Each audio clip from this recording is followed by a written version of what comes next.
Bienvenue sur Fil Horizon, le rendez-vous des personnes qui aspirent à se libérer et ouvrir leur horizon. Aujourd'hui, je viens vous donner un petit complément à mon podcast précédent en précisant l'expérience que mon compagnon et moi avons eue avec une tierce personne.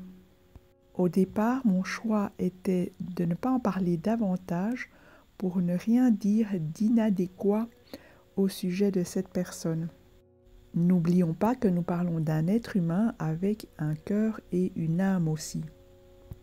Le choix initial de ne pas en parler était bien sûr pour éviter d'extrapoler ou de présumer ou de faire des projections tout à fait stériles. Mais ici, eh bien, je me rends compte que je pourrais parfaitement parler tout simplement de l'expérience telle que je l'ai vécue.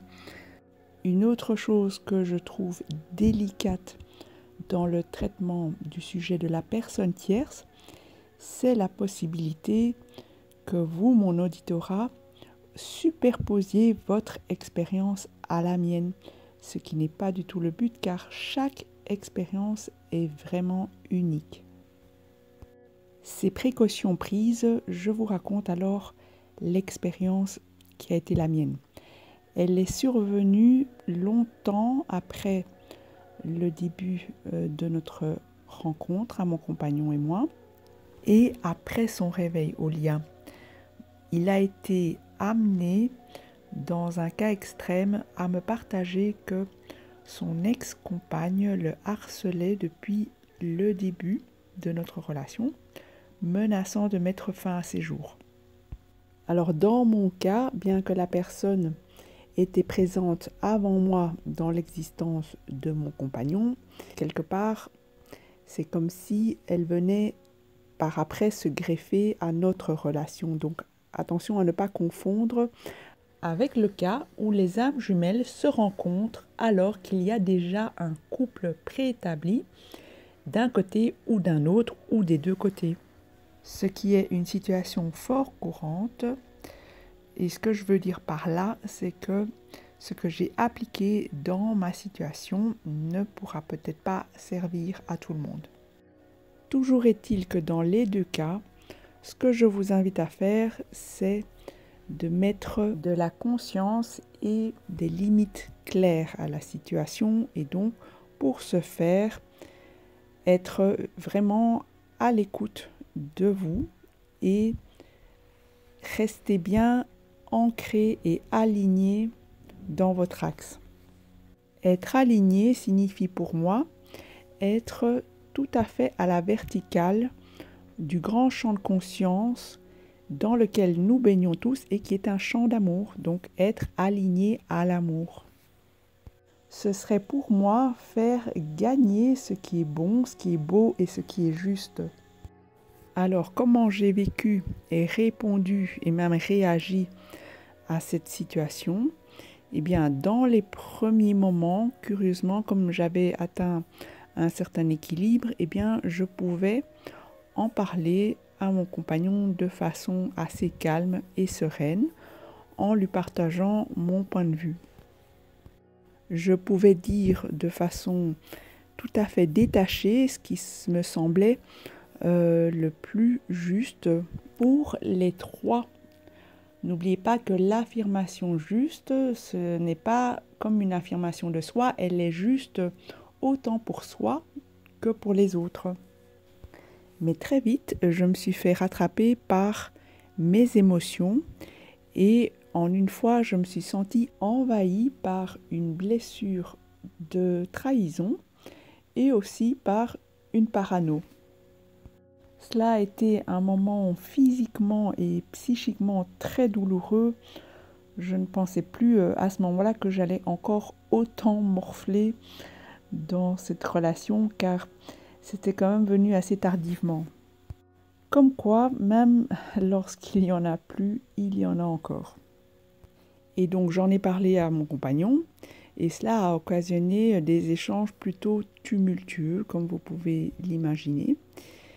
Alors, il faut savoir que mon compagnon et moi Nous parlons donc comme tous les couples de façon directe, mais nous avons aussi une communication en méta où nous nous positionnons donc avec du recul. Plus concrètement, cela veut dire qu'il est possible de faire un pas de côté et de partager à l'autre la conscience qu'on a de la situation, ce qui est différent d'être en prise directe. Au lieu de deux humains qui s'acharneraient sur une discussion, ce serait plutôt deux âmes qui observeraient les deux humains. Alors cela donne quoi ? Cela donne donc toute une déferlante émotionnelle de ma part par rapport à cette situation que je découvre et qui me bouleverse, mais aussi cela donne moi en train d'expliquer à mon compagnon à quel point je suis bouleversée et les liens que je peux en faire sans le remettre en cause et sans l'inclure dans mon bouleversement. Donc je suis parvenue à lui expliquer que si cela me touchait autant, c'est que la personne dont il parlait avait aussi quelque chose de familier pour moi. Et donc si vous avez écouté mon podcast précédent à propos de l'entourage et des énergies tierces, je vous expliquais que selon mon hypothèse, elles participent également à ce parcours, elles participent à nous mettre en lumière des choses chez nous. Et à plus forte raison, elles nous poussent à nous aligner. Et si je voulais faire de la métaconscience, je dirais que la personne tierce est un nouvel acteur proposé par la source pour nous permettre d'expérimenter notre incarnation. Au niveau du petit moi humain, cette présence peut être oppressante et horrible, mais au niveau cosmique, eh bien, nous l'avons bien choisi. Ceci n'est que mon point de vue, chacun est libre de choisir le point de vue qui sera le plus détendu pour lui, qui lui permettra l'expérience la plus détendue. Et donc, j'ai pu expliquer à mon compagnon tout ce que cela réveillait chez moi. Donc, sans être le nez dans la douleur et donc sans lui renvoyer cette douleur. Donc, simplement lui partager en quoi cela me bouleversait. Et il a été à l'écoute de ce processus. Ensuite, de voir ces similitudes-là m'ont amené à être en empathie avec l'autre femme, à me rendre compte donc de la souffrance qu'elle devait endurer pour en arriver à une telle extrême. Ce que j'ai dit à mon compagnon, c'est que pour moi, c'était comme si il était enfermé dans cette emprise avec cette autre personne et que je ne voyais pas l'intérêt qu'on soit enfermé à trois. Étant la personne fuyante du couple, je lui ai dit que je pouvais tout à fait comprendre qu'il y avait quelque chose à régler entre eux et que je les laissais le régler à deux si c'était nécessaire, mais que je ne voyais pas pourquoi je devais rester au milieu de cette problématique entre eux. Et au préalable, donc dans la première partie de nos échanges, j'avais essayé d'élaborer avec mon compagnon que représentaient tous les liens qui pouvaient être faits dans la situation. Notamment la culpabilité souvent présente dans les triangulations, à transmuter et donc à faire porter par la conscience, elle se transforme en responsabilité. Par ailleurs, j'ai observé que les situations avec une personne tierce étaient très courantes dans des liens d'âmes jumelles étant donné la nature même de l'âme jumelle. C'est en général une personne qui produit de l'énergie à revendre. Donc c'est une véritable centrale d'énergie et donc deux âmes jumelles ensemble, vous imaginez ce que cela peut faire. Et donc cela attire pas mal les personnes qui ont besoin de se nourrir de l'énergie des autres. Cependant, une personne tierce n'est pas spécialement une personne malveillante en train de manipuler consciemment. Et si elle le faisait, ce n'était sans doute pas pour obtenir une jouissance, comme ce serait le cas dans une perversion narcissique. Bien souvent, c'est plus pour calmer une tension intérieure et donc une souffrance. Il est bien sûr possible que cette personne soit malveillante, voire perverse et narcissique, mais cela devient déjà plus rare. Toutefois, parmi les témoignages de mes consultants, j'ai observé une certaine récurrence dans le profil de la personne tierce. Elle était souvent dépeinte avec une fragilité émotionnelle, voire une pathologie psychiatrique diagnostiquée. Et c'est cela qui pourrait tenir enfermé votre âme jumelle, c'est-à-dire que les deux se répondent, leurs failles narcissiques se répondent. Par exemple, votre âme jumelle pourrait manquer d'assurance et trouver en la personne tierce de la validation. Elle pourrait même vouloir sauver cette personne tierce pour ainsi sauver sa propre histoire. Croire que ce serait juste à sens unique, c'est-à-dire un pervers ou une perverse narcissique en train de mobiliser complètement votre âme jumelle et qu'elle serait une petite victime non consentante, cela devient déjà plus difficile comme hypothèse selon moi, puisque pour qu'il y ait vraiment accroche, les deux doivent se répondre. Dès lors qu'il y en a un des deux qui résout sa problématique, ce lien-là ne devient plus intéressant pour lui. C'est-à-dire qu'il n'en a plus besoin pour pouvoir avancer dans sa vie. Et donc, c'est par là que nous avons résolu les choses avec mon compagnon, c'est-à-dire que nous sommes allés voir la problématique qu'il était en train de jouer avec cette personne tierce. Et comme de surcroît, je lui avais dit que moi, j'allais pas rester au milieu de leur champ d'action, que je me retirais complètement, mon compagnon a été finalement amené à résoudre ça quasi instantanément. Donc, tant que votre âme jumelle ne prend pas conscience de la problématique qui la lie à la personne tierce, il y a peu de chances que leur lien s'interrompe. Et donc, je vous conseille tout simplement de pouvoir vraiment écouter votre cœur et écouter la justesse de la situation pour chacun. C'est là, dans l'affirmation juste, que vous allez trouver la clé et la résolution de cette situation. Et aussi, il se peut que dans la plupart des cas, cette personne tierce est une personne comme vous et moi, tout à fait sensée et sensible et qui a correspondu à une part de votre âme jumelle dans une première partie de vie.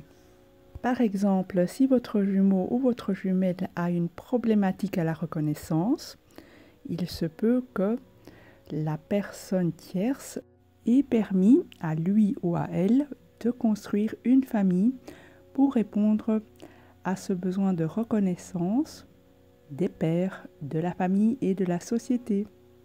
Pour résumer ma situation, j'ai dit à mon compagnon que je ne trouvais pas juste qu'il se laisse enfermer dans ce rapport de force et je ne trouvais pas juste non plus pour moi de rester enfermé dans une triangulation.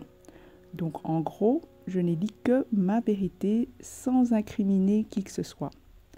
Alors attention, ce ne sera peut-être pas le message à faire à votre place dans votre situation.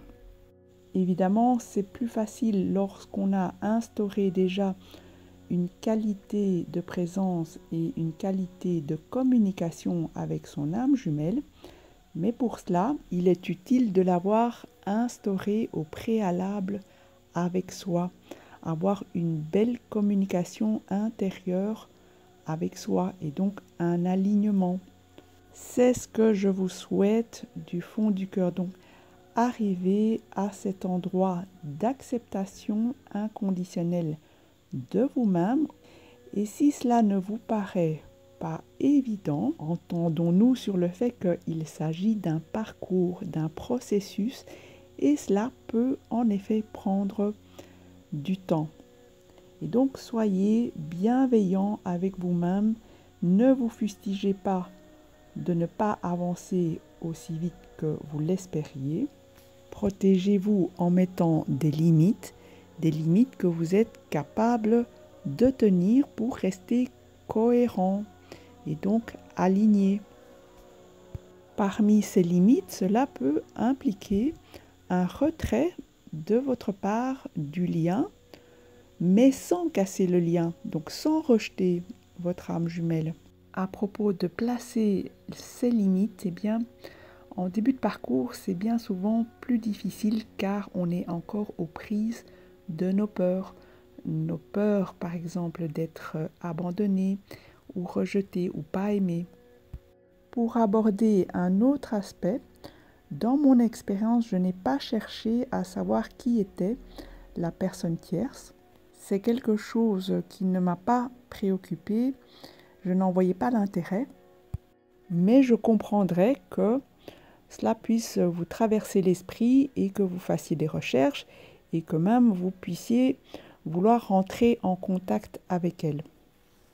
Pour répondre à ce besoin, eh bien, j'ai envie de vous dire d'éviter de faire du prêt-à-porter à travers tout ce que vous entendez dans ce parcours.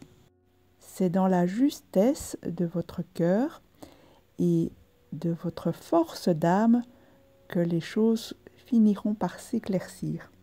Vous pouvez parfaitement faire une expérience de la transcendance comme les maîtres ascensionnés sans passer par aucun dogme. Plutôt que de faire du prêt-à-penser, je vous invite à vous connecter par vous-même à la grande conscience, à la source.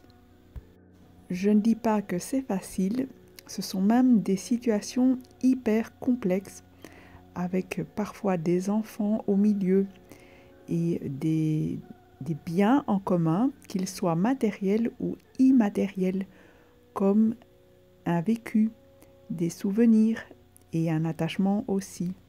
Ces situations se traitent avec beaucoup de délicatesse et d'acuité de conscience. Je suis sûre que de conscience et d'amour, vous n'en manquez pas. Et j'espère que vous avez apprécié ce podcast. Si c'est le cas, merci de me le témoigner par un like et ou de vous abonner à ma chaîne pour les prochaines publications. Merci aussi de me laisser vos commentaires, je les apprécie beaucoup.